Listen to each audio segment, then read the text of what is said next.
रे प्रभु नामे मन नाच रे।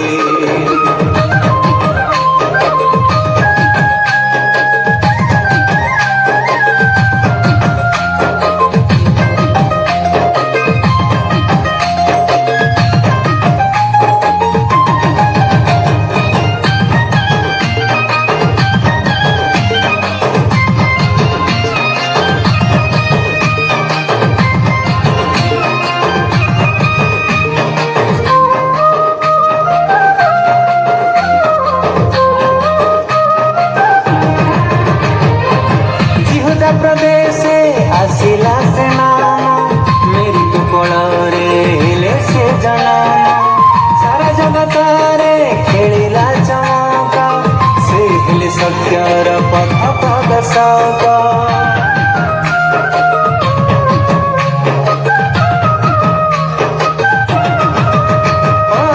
जिहुदा प्रदेश आसिला से नाम मेरी कोल रे हिले से जनाम जगतारे खेलिला चमक से हिले सत्यर पथ दर्शक। तांको पथे जे करे नित्य अनुसरण तांको पथे जे करे नित्य अनुसरण पाइब सर्वदा तांको परित्राण। मन नाच रे जीसु नामे मन नाच रे मन नाच रे मन नाच रे प्रभु नामे मन नाच रे।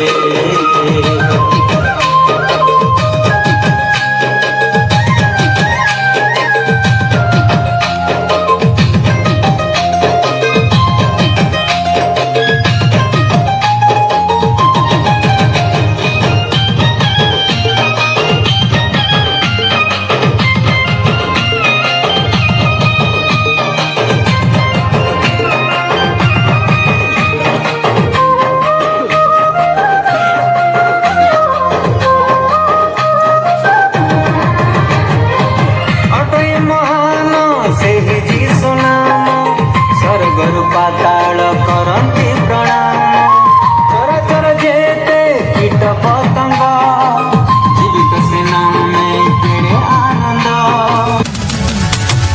आप सुन रहे हैं डीजे आनंद लाते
सुंदर ढोल बाजेगी आधा रात्रि मंदर बाजेगी।